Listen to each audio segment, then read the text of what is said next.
Dane Holgorsen just wrapped up a jam-packed press conference in which he responded to significant backlash, the true reason we lost to Penn State, his honest evaluation of the offensive line, the wide receivers, what TJ Lateef needs to do in order to improve our game plan ahead of Iowa, how do we upset the Hawkeyes, and everything else you need to know, along with John Butler's honest press conference. He did not hold back. It was his biggest of the year, particularly with this defensive line. He had one comment that is going viral. We'll talk about it along with all of the news from today. Emmett Johnson just got robbed of a national award. We'll talk about it, what that was. Another Nebraska assistant got nominated for one. A couple recruiting nuggets, a couple transfer portal nuggets, players the Huskers are confirmed to be going after. And then we'll wrap up the video with a big time conversation that I want your input in about Nebraska rivalry. So stick around for that because that will be a big one. Hot takes involved. So really quick, this is a loaded update. Hey, if you're having a good Tuesday, because I know I am, hit that like button. And also, if you're a diehard Nebraska fan and not subscribed, what are you waiting for? Listen, it's almost transfer portal season, and this is the only channel on Nebraska YouTube that posts daily content talking about Nebraska in the portal. So if you want to stay in tune with your favorite team, it's no brainer. Take seconds, join the family, hit that subscribe button. Thank you so much.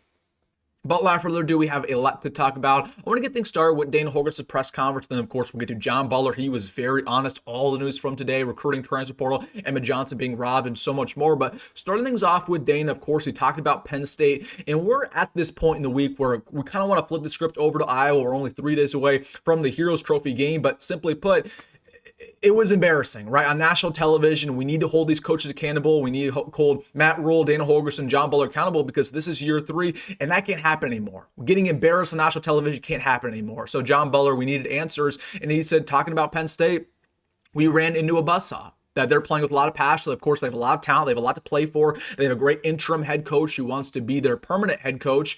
And really, Nebraska, from the very get-go, we weren't prepared. And that's why Penn State won. And they were, again, quote, a buzzsaw. Now, I don't agree with that comment. If Penn State's a buzzsaw, they still have a losing record, and they only have a 2-game winning streak. If they're a buzzsaw, I don't want to know what Indiana is, what Ohio State is, what Oregon is. I don't even want to know what Iowa is in that scenario. If they're a buzzsaw, man, oh man, that's not a good look. And also, when is Nebraska finally going to be referred to as a buzzsaw? When are we going to beat an opposing team and the head coach says, yeah, Nebraska's a buzzsaw right now? That they're unbeatable. So again, if Penn State's a buzzsaw, that is a really bad look for a program that walking into that game, we had 7 wins. And we probably should have won that ball game. Again, with the big year 3 jump. So again, don't love that excuse from Dana Holgorsen. He said, he's beat himself up after that first drive of the ball game. Of course, we got stuffed on the 4th down and 1 in the red zone. And that really changed the game, right? You looked at the sideline, and again, there's an issue with our culture right now where we fixed winning close games, right? That was huge. And again, no longer are we doubting ourselves when it's a close ball game in the 4th quarter. But I don't know if you guys have noticed this. If we have any adversity in the 1st quarter, we go back to our old ways. Like this entire year, if we're down 10 points, 17 points, we'll never come back. Okay, we never ever come back from any deficit, especially early on in the ball game, because you look at the sideline, our heads are down low. Matt Rhule's head is down low. The players' heads are down low. And after we gave up that 4th down and 1, you saw that, right? You knew the game was over.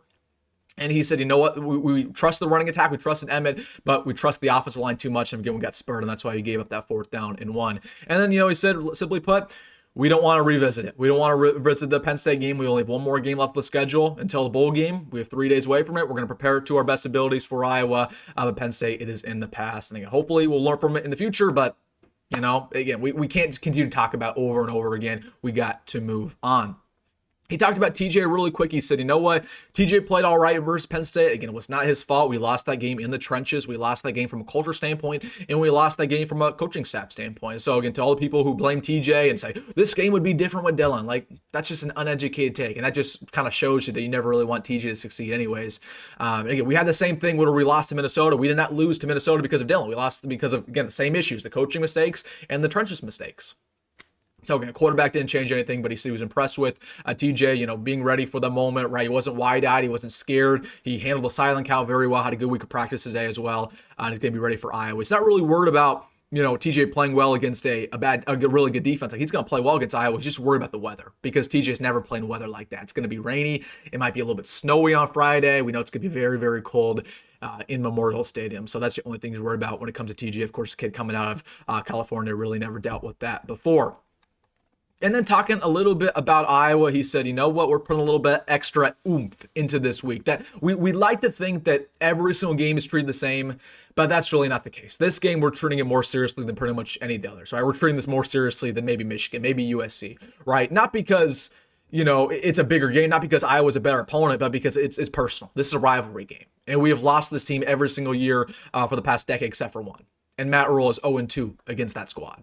And they constantly disrespect Matt Rhule, and Kirk Ferentz constantly disrespects the coaching staff, and we had all the stuff that happened last year. So fair's not an option; it's personal, and they're treating this game a little bit more seriously. Again, you can have your opinions about that. Some people will say we should treat every game very seriously, and I agree with that. Clearly, we did not treat the Penn State game that seriously, nor do we did Minnesota, and the results speak for themselves. But listen, just know they're going to be ready to play when it comes to Iowa. And then last but not least, he talked about kind of what we already know, that Matt Rhule talked to the team today and said, these last two ball games have been decided on walk-off field goals. There have been walk-off field goals for the past 7 years, all of which have went in Iowa's favor. So it's going to be a close ball game. We know it will be. Okay, no matter how well Iowa runs the football, no matter how well their defense plays, it's going to be one score. Nebraska will have an opportunity to win down the stretch. You better believe that. You better believe that. I know everybody's down the program right now, but Nebraska will have ample opportunities to win. So Iowa, the difference though is that they're comfortable in uncomfortable situations. Nebraska, we're the opposite. We are uncomfortable in uncomfortable situations. That's why we lose all these close games. So once again, all the talk around Nebraska finally win close games. It's going to be a close game on Friday. We know that. Prove it. Prove it. Prove that you can beat Iowa. We'll see it when it gets tight. John Butler talking about his press conference. It was eye-opening, to say the least. He was honest. This is about as honest as John Butler gets. He said, he was asked right at the very beginning, what went wrong? What went wrong versus Penn State? He said, they kicked our butt. He said another word for butt. I can't say it on the channel. We keep it family friendly. Because they said they completely kicked our butt. It was that simple, that we knew they were going to run the football, and we tried to throw everything at them. We tried to blitz. We tried to, again, play press cover, try to stack the box, and they had answers for everything. And they had a solution for everything. So that's not a great look. If we try to throw different things at them and they continue to find success with their limited of a roster right now, with their crumbling culture, and we try to be aggressive, we try to have a different game plan, it means one of two things in my mind. It means, number one, you didn't actually make adjustments that you're talking about. You weren't actually as strategic as what you're saying. Or number two, we just don't have good enough talent.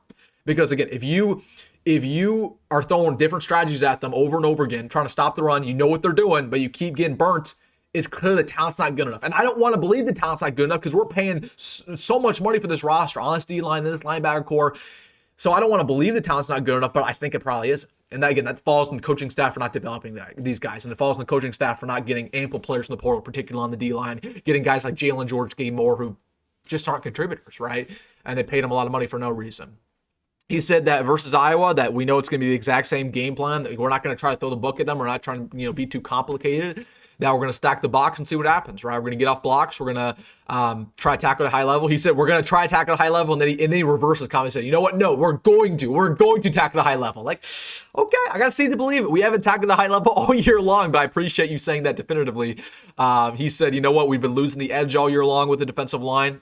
I appreciate him finally admitting that going into the last week of the season, that we have no pressure, that we have no presence inside. He kind of went on and on about how bad the D-line is, and I'm just sitting there listening to this press conference. I'm like, this is depressing. This is depressing.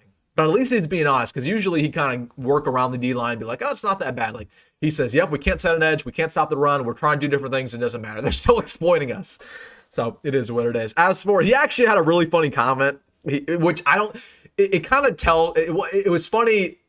It was more so we're laughing at him, not laughing with him in a way. He talked about senior day and how, of course, you don't want to get too emotional on senior day. And he says all these players have dreams of going to the NFL. And he said, that's not realistic. Only 1%, if not 2% of our roster is going to be playing on Sundays. Huh? Well, hold on. 1% of our roster is playing on Sundays. We have 125 players on our team. So 1% of those guys only are going to go to the NFL. You're telling me only like 2 of those guys, 3 of those guys are going to go to the NFL? Really? Again, I know he didn't mean it like that. He probably, again, it just slipped his mind, but come on, man. You can't be making those type of statements as a defensive coordinator. What do the players see? That 1% of the players making the NFL? That's not a good look for the program. It's not a good look for you. But again, it's not that serious, but man, that's a Marcus Satterfield comment right there. That's something Marcus Satterfield would say. And then, he said Donovan Jones is the most physical player on our defense, and he said he doesn't want our corner to have that title, but that's just the truth.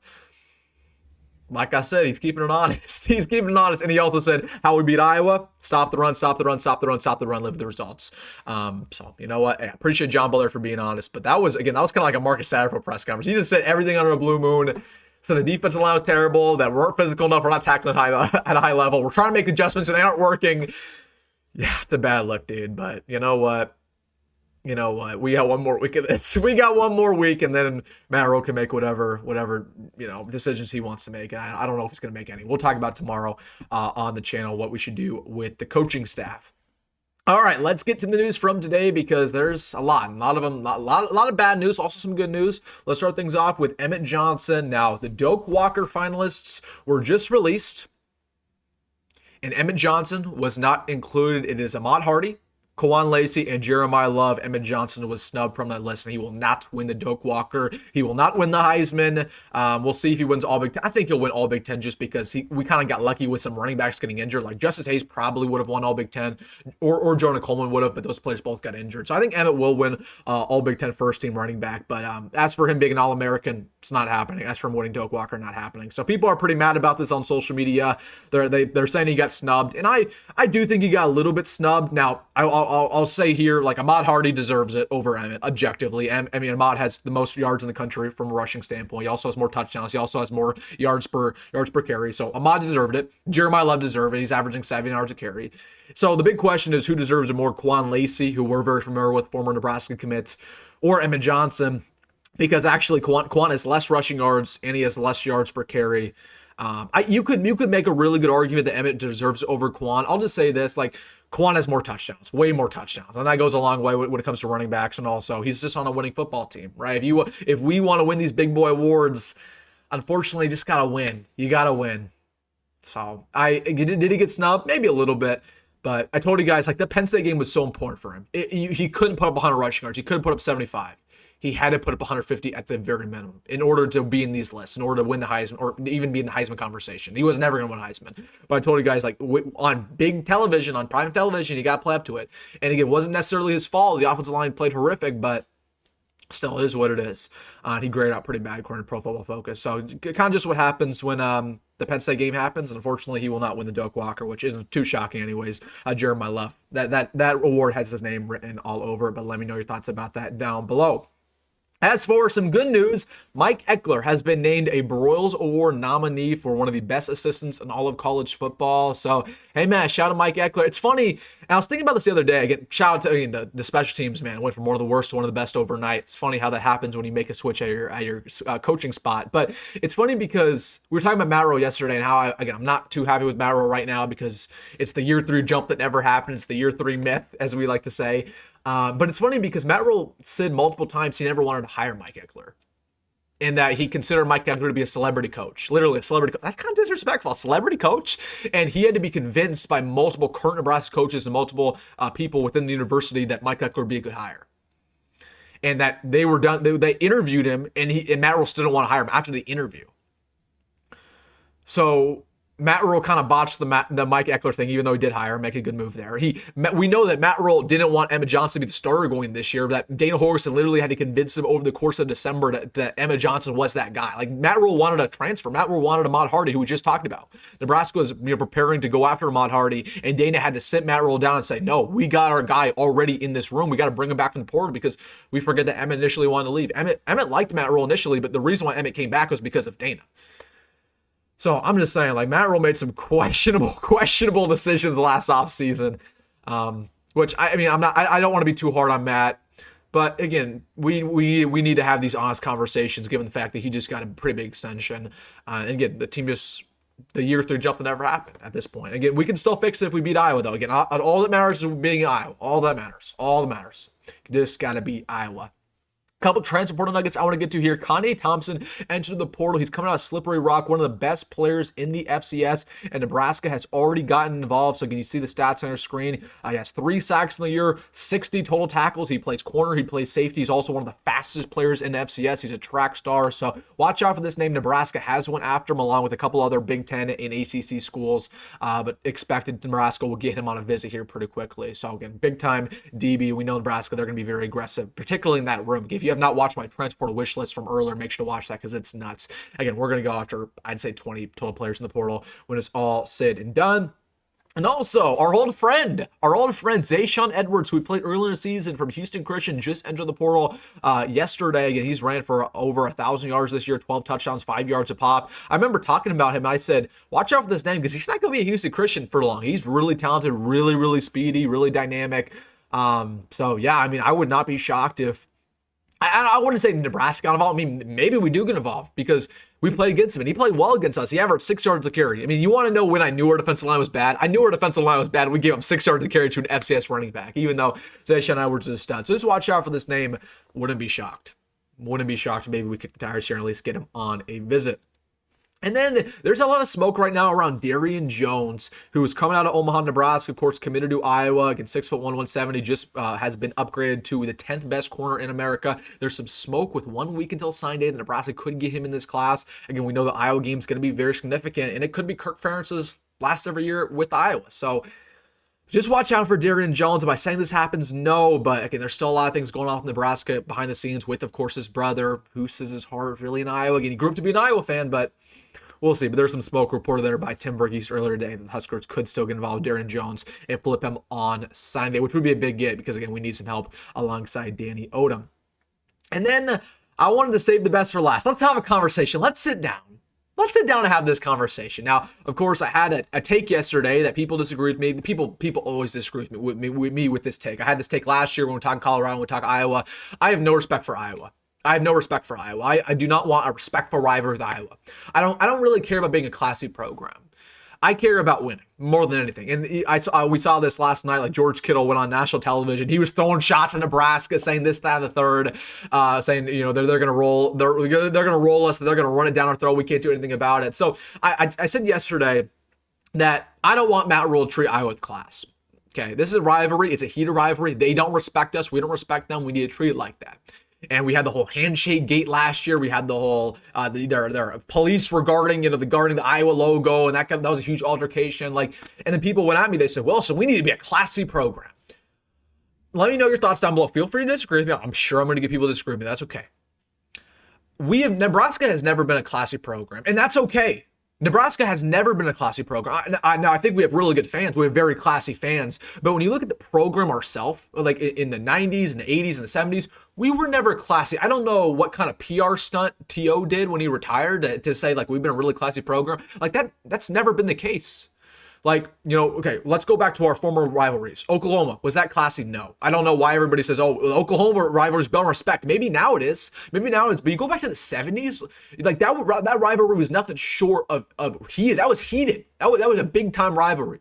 Where, again, those two states did not like each other. So the whole perception, the Oklahoma rivalry was classy, no, definitely not at the heat of it, again, in the 70s. Colorado. That was one of the most heated rivalries in the history of the sport. So that wasn't classy. And then Iowa's not classy right now. So again, the perception that we've had past rivalries that were classy, okay, that's not the case.